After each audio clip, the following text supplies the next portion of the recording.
in part 3 of my interview with Mayor candidate Levette Fuller, we discussed the role of the mayor and city council in the day-to-day activity of Shreveport, Louisiana.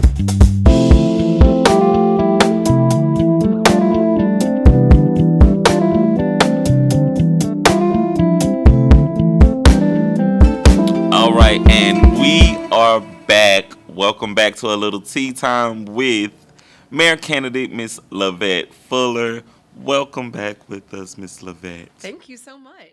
All right, we've been going through it. How are you feeling so far? Good. I'm enjoying talking to you. All right, so diving back in to this next question. What power does the mayor and the city council have in the city being fixed and clean up from the crime and the trash that we see around? Great question. So the mayor is like the executive branch, and then the council is the legislative, and what they're supposed to do is work together. So what the legislature, what the blah blah blah blah blah blah, what the legislative branch does is they create laws, and they are checks and balances. So they have certain guardrails that are set by the state, but there are things that we can do within that as far as this is what you can and can't do as a citizen of this city, right? So we can affect the budget.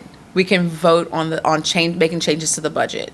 So the mayor is the commander-in-chief, basically, of the city. He's the supervisor of all of the different departments. So he supervises the police chief, the CAO, the fire chief, etc. So he does have a lot of latitude, or she, in the future, have a lot of latitude in the day-to-day decision-making about what's going on with the city, as long as it's not a policy that has to come back to the council to change.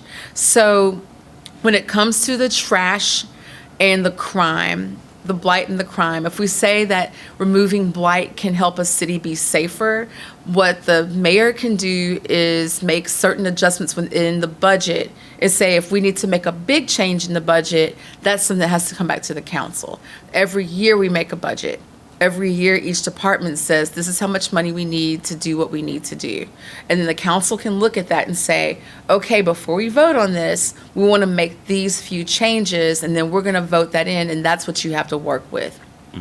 Within that, if the money is there in a certain line, it can be spent for whatever those things are.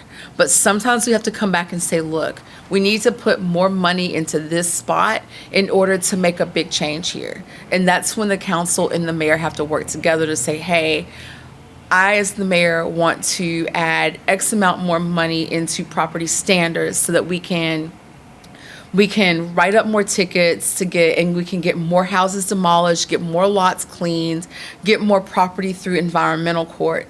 Or I want to add more money to solid waste, and I want to add employees to solid waste whose only job is to pick up trash and get it off of our streets. Or I want to put more money in private contracts to hire another company to come in and do those same jobs, because that will be easier than us trying to hire ourselves. So the mayor can say one thing over here, but if the money has to be changed, it comes back to the council. At the same time, the council does not supervise any of these departments, but they can move the money around. They could even decide they want to defund something. You know what? I don't think we need a film department. Okay, so film kind of goes under economic development. Oh, I don't really think we need that. I'm going to take their budget to zero and put that money to something else. And if one council person says that's what I want to do, that doesn't guarantee it's going to get done. They have to have the votes, 4 out of 7, in order to say, okay, yeah, we're going to make that change. That's a simple majority. We want to change that. We want to take the entire budget from this one department and give it to the police so we can do whatever we want to do over here. Okay, I know that we spoke to infrastructure a little earlier in your interview. What or how can we fix and repair the infrastructure of the city of Shreveport? We won't be able to do everything overnight.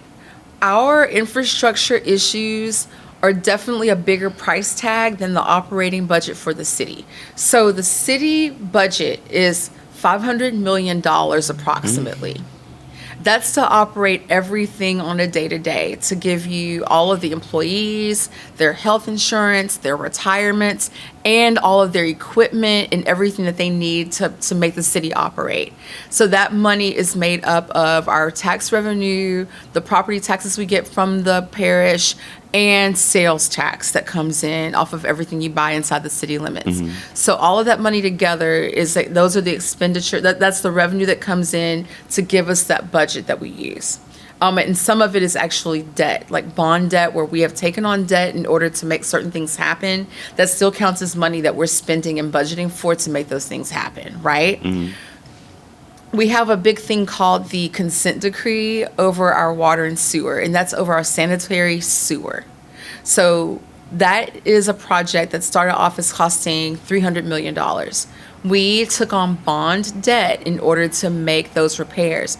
Now that is not, there's a couple of different kinds of bonds. I don't want to split hairs on it because it gets very tedious, but the water and sewer debt that we have in bonds, that is paid for out of water dollars. So the money you pay in your water bill, some of that money goes to pay off that debt for those bonds. We were first told it would be about $320 million something dollars. Now the bill on that is $1.5 billion. Wow. And this is sewer. This isn't our drinking water. This is the sewer.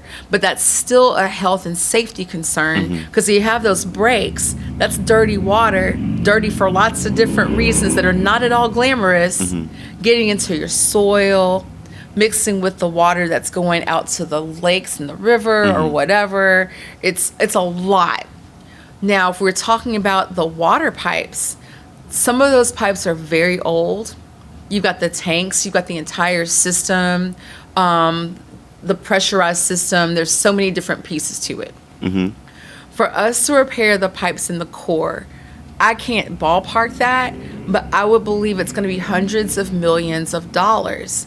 Well, if our operating budget for 1 year is $500,000, we can't just X out at everything that we have to do and start paying for that water work. We're going to have to take on debt. And that means that the public is going to have to vote to take on that debt. It's the same with streets. If we want to do big street repairs, we don't have enough money in our day-to-day to just come in and overhaul every street. Even with the infrastructure money that we're getting from the federal government because of the ARP plan and all of that. Well, no, let me say that right.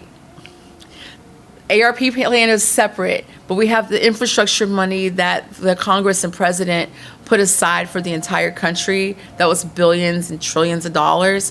Some portion of that money is coming to Louisiana, and some portion of that money is coming to Caddo Parish, specifically to the city of Shreveport.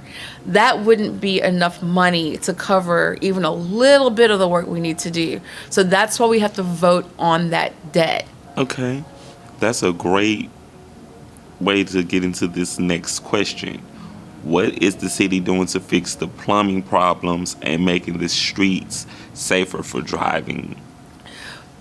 In order for us to pass the kind of bonds that we need in debt, we have to have better education about what it actually is, and then we have to make certain promises to the public that the money that they're taking on in debt and the taxes that they're having to pay back that debt, that we're going to do exactly what we said we were going to do with that money.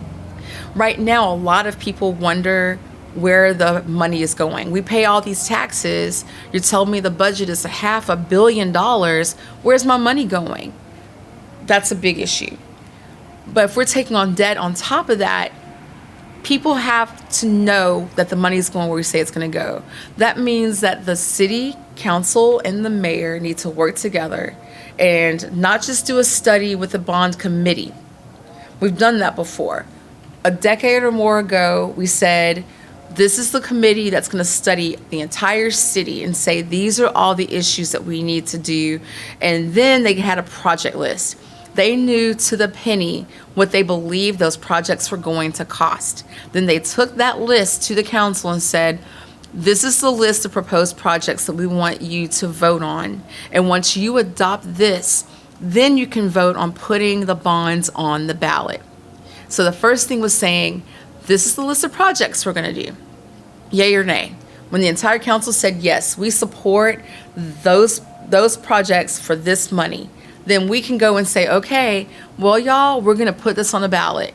Okay, so now when we ask the public to vote on that bond, we can also say, here is exactly to the penny what we are spending this money on. We promise. We voted on it as a resolution at council. That is like us signing a contract with you that we're not going to pull any fast ones on you and then use the money for something else. We have to be willing to do that part. Now, in the last 4 years, the first time we went out for bond, we put together the committee. They studied everything for a few weeks. The last one worked together for almost a year. So the time put in wasn't as much. Then we did not adopt a plan. We did not adopt a project list. And without that project list, I personally didn't feel right about voting to ask the taxpayers to take on that debt. I thought that we were doing them an injustice. If we're going to do it, and we're going to have to, the first step is the transparency and the commitment to the project plan and to the study that is so explicit and down to the penny that people can trust that we're doing exactly what we said we were going to do and that we're going to see it through to the end. Then we can vote on the bond. And I think that more people will be willing to support that if they see all of those details. Okay.